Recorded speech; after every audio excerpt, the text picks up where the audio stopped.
Hello friend, welcome to my YouTube channel. उम्मीद करती हूँ सब बहुत स्वस्थ होंगे। आज मैं अपने यूट्यूब चैनल पर एक और हेल्थ की टिप्स लेके आप लोग के सामने आई हूँ। खान पान। जी, खान पान की गड़बड़ी की वजह से हमारे शरीर को बहुत सारे पोषक तत्व नहीं मिल पाते हैं। इन पोषक तत्व में हमारे विटामिन भी शामिल हैं, जैसे कि आपका vitamin A, vitamin B, vitamin C, vitamin D आदि विटामिन। विटामिन की कमी की वजह से हमें कई सारी समस्याएं हो सकती हैं, क्योंकि विटामिन हमारे शरीर में बहुत ज़रूरी होते हैं। कई गंभीर समस्याओं का कारण बन सकती है इसकी कमी। इसी में हमारा आता है विटामिन बी 12। विटामिन बी 12 एक तरह का वाटर सॉल्युबल विटामिन है जो पानी में घुल जाता है। विटामिन बी 12 इसका जो उपयोग होता है, ये उपयोग पूरा कर लेने के बाद इसका जो अवशोषित कण बचते हैं, जो अवशेष बचते हैं, वो हमारे यूरिन के थ्रू हमारे शरीर से पास हो जाते हैं, निकल जाते हैं। एक नॉर्मली यंग पर्सन में 2.4 माइक्रोग्राम विटामिन बी 12 की ज़रूरत होती है। इसे हम सीरम या प्लाज्मा में विटामिन बी 12 के लेवल के थ्रू मेज़र करते हैं। विटामिन बी 12 की कमी से हमारे जो रेड ब्लड वेसल्स हैं उनमें कमी आ सकती है। विटामिन बी 12 की कमी से खून की कमी हो सकती है। हमारे दिमाग और हमारे जो तांत्रिक तंत्र हैं उनको काम करने में समस्या हो सकती है, वो ठीक तरह से काम नहीं करते हैं। विटामिन बी 12 की कमी के कई कारण होते हैं, जिसमें पहला कारण है जो लोग वेजिटेरियन या वीगन होते हैं उन लोग में इसकी समस्या आती है, क्योंकि वो लोग सिर्फ अनाज पे डिपेंड करते हैं। और जो लोग अनाज पे सिर्फ डिपेंड करते हैं उनको विटामिन बी 12 की कमी का कारण एक वो हो सकता है, क्योंकि विटामिन बी 12 का सबसे अच्छा सोर्स नॉनवेज में होता है। इसी वजह से उनको इसकी समस्या, इसकी कमी हो सकती है। साथ ही साथ जिन लोग की पेट की कोई समस्या हो, पेट संबंधी से दिक्कत हो या आंत संबंधी दिक्कत हो, या जिनको कोई भी आंत की दिक्कत आ रही है, ऐसे पीड़ित लोगों को भी विटामिन बी 12 की समस्या हो सकती है, क्योंकि विटामिन बी 12 के उनके अवशोषित होने की जो कण होते हैं वो कम हो जाते हैं, वो ठीक तरह से काम नहीं करते। उसमें आपके समस्या आती है अवशोषित होने में, जिससे उनकी सोचने समझने की शक्ति में भी समस्या आती है, दिक्कत हो सकती है। जिन लोग की पेट की सर्जरी हुई हो, पेट की सर्जरी के कई कारण हो सकते हैं। कोई पेट की समस्या हो सकती है, या फिर कुछ लोग अपने फैट को कम करने के लिए, चर्बी को कम करने के लिए पेट की सर्जरी कराते हैं। क्योंकि जब हमारी पेट की सर्जरी हो जाती है तो हमारे वेसल्स जो होते हैं उसमें कमी आ जाती है, जो हमारी इंट्रिंसिक फैक्टर को कम कर देती है। और विटामिन बी 12 के लिए जो हमारा इंट्रिंसिक फैक्टर होता है उसकी ज़रूरत होती है। अब उसकी कमी के कारण फिर विटामिन बी 12 में हमारी कमी का एक कारण वो भी हो सकता है पेट की सर्जरी होना। साथ ही साथ बढ़ती उम्र, जैसे जैसे उम्र बढ़ती है वैसे वैसे पेट में हमारा जो हाइड्रोक्लोरिक एसिड होता है उसकी कमी होने लगती है। उसकी कमी की वजह से पेट में बैक्टीरिया पनपने लगते हैं, जिसके कारण विटामिन बी 12 की कमी हो सकती है। बढ़ती उम्र के 10 से 30% लोगों को ये समस्या हो सकती है, विटामिन बी 12 की कमी हो सकती है।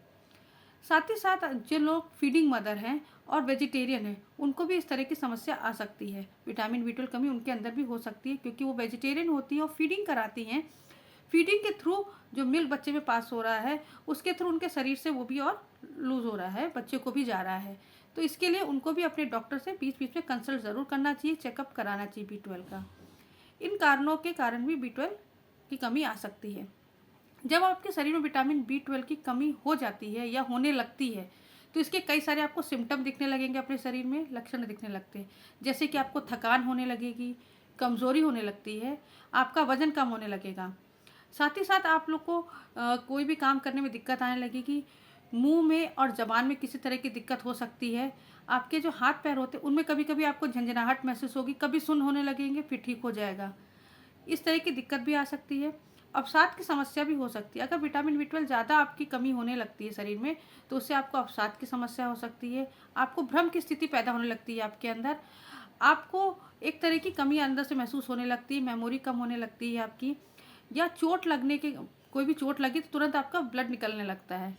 अगर इस तरह के लक्षण आप लोग के शरीर में आ रहे हैं या दिख रहे हैं, किसी को कोई दिक्कत इस तरह की आ रही है, तो अपने डॉक्टर से ज़रूर मिलिए, उनसे अपना बी 12 ज़रूर चेक कराइए। बी 12 की कमी अगर हो रही है, उसके लक्षण आप लोग को दिख रहे हैं, तो उसके कमी से बचने के भी कई उपाय होते हैं। अब अपने आहार में, अपनी डाइट में विटामिन बी 12 की मात्रा को पूरा करिए, भरपूर मात्रा में विटामिन 12 का आहार लीजिए। साथ ही साथ अपने डॉक्टर से बीच बीच में रूटीन चेकअप कराइए, विटामिन बी 12 चेक कराइए।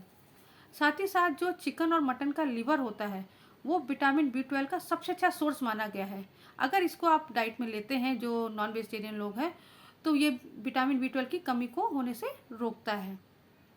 साथ ही साथ इसके अलावा आपका मिल्क, आपका कर्ड और चीज़, ये भी विटामिन B12 के बहुत अच्छे सोर्स हैं। इसको भी अपनी डाइट में ज़रूर शामिल करिए जिससे उसकी कमी ना होने पाए। साथ ही साथ जो लोग वीगन हैं या जो किसी प्रकार का डेयरी प्रोडक्ट ने यूज़ नहीं कर रहे हैं, वेजिटेरियन हैं, उनको भी इसकी दिक्कत हो सकती है। तो इससे बचने के लिए वो विटामिन B12 का सप्लीमेंट की ज़रूरत उनको पड़ सकती है। तो इसके लिए अपने डॉक्टर से एक बार ज़रूर कंसल्ट करें। अगर हमारे शरीर में विटामिन B12 की भरपूर मात्रा है, उसकी डेफिशिएंसी नहीं हो रही है, तो हमें इसके बहुत सारे बेनिफिट मिल सकते हैं। क्योंकि विटामिन B12 हमारा जो नर्वस सिस्टम को हेल्दी बनाता है, उसको इम्प्रूव करता है। साथ ही साथ हमारी स्किन को इम्प्रूव करता है, ग्लो करता है। स्किन में किसी तरह की समस्या, जैसे हमारी अल्ट्रावायलेट रेस अगर हमारी स्किन पे पड़ती हैं, अगर विटामिन B12 की कमी होगी तो उससे हमारा रंग फीका पड़ने लगता है, स्किन डार्क होने लगती हैं। तो अगर विटामिन B12 की कमी नहीं है, प्रॉपर हमारी उसमें है, तो उसका हमें फ़ायदा ये मिलेगा कि हमारी स्किन में अल्ट्रावायलेट की रेज का इफेक्ट कम पड़ेगा। उससे हमें स्किन में दिक्कत नहीं आएगी, हमारी स्किन शाइन करेगी, ग्लो करती है। साथ ही हमारे बालों के लिए भी बहुत बेनिफिट देता है। विटामिन B12 की अगर कमी नहीं होती है तो हमारे बाल अच्छे से ग्रो करेंगे, हेल्दी रहेंगे। उसकी क्योंकि कमी के कारण आपकी उम्र से पहले बाल झड़ने लगेंगे, सफ़ेद होने लगेंगे, बहुत ज़्यादा हेयर फॉल होता है। तो उसकी कमी ना होने दीजिए, अपने बाल को हमेशा हेल्दी बनाए रखिए, उसमें बहुत बेनिफिट देगा। साथ ही साथ आपका जो विटामिन B12 की जो मात्रा अगर उचित है आपकी, तो आपकी जो पाचन शक्ति है, जो डाइजेस्टिव सिस्टम है, डाइजेशन का जो आपका सिस्टम है, वो इम्प्रूव करेगा। वो इम्प्रूव रहेगा तो आपको पेट संबंधी दिक्कतें भी कम होंगी, आपका डाइजेशन अच्छा होगा। क्योंकि अगर पेट संबंधी दिक्कत होती विटामिन B12 की वजह से, तो इससे आपको कब्ज, डायरिया की प्रॉब्लम आ सकती है, एसिडिटी की प्रॉब्लम हो सकती है। तो इसको मत होने दीजिए, अपने पेट को हेल्दी रखिए, पाचन तंत्र को स्ट्रांग रखिए। इसके साथ ही साथ आपका ये मेटाबॉलिज्म को स्ट्रांग करता है। जब आपका मेटाबॉलिज्म स्ट्रांग होगा तो आपकी कैलोरी बर्न होगी, और कैलोरी शरीर में बर्न होने के साथ आप जो खाना खाएंगे वो फैट में नहीं जमेगा। तो इससे वेट आपका इंक्रीज़ नहीं होगा। जो लोग वेट लॉस करना चाह रहे हैं उनके लिए भी ये बहुत अच्छा रहेगा। साथ ही साथ जो हार्ट के लोग हैं, क्योंकि ये कहा जाता है कि जो वेजिटेरियन लोग हैं उन लोग में कभी कभी इस हार्ट की समस्या ज़्यादा बढ़ जाती है, क्योंकि वो लोग वेजिटेरियन होते हैं, अनाज पे डिपेंड रहते हैं। तो आप लोग अपने, जो लोग नॉन वेजिटेरियन हैं उनके लिए बेनिफिट होता है, उनके हार्ट संबंधी दिक्कतें कम होती हैं, उनको समस्या इसकी कम रहती हैं। तो विटामिन 12 अपने शरीर में भरपूर रखिए। उसके सप्लीमेंट, उसके जिस भी सोर्स हैं, डेयरी प्रोडक्ट है, नॉन वेजिटेरियन लोग नॉन वेज को प्रेफर करिए, और अपने शरीर में इसकी कमी बिल्कुल भी मत होने दीजिए। और किसी तरह की भी अगर कमी दिख रही है तो उसके लिए अपने डॉक्टर से ज़रूर कंसल्ट करिए। उम्मीद है मेरे द्वारा जो दी गई जानकारी है आप लोग को ज़रूर पसंद आई होगी। अगर ये जानकारी आप लोग को पसंद आई है तो मेरे चैनल को लाइक और सब्सक्राइब करना बिल्कुल मत भूलिएगा। हमेशा मुस्कुराते रहिए और स्वस्थ रहिए। नमस्कार।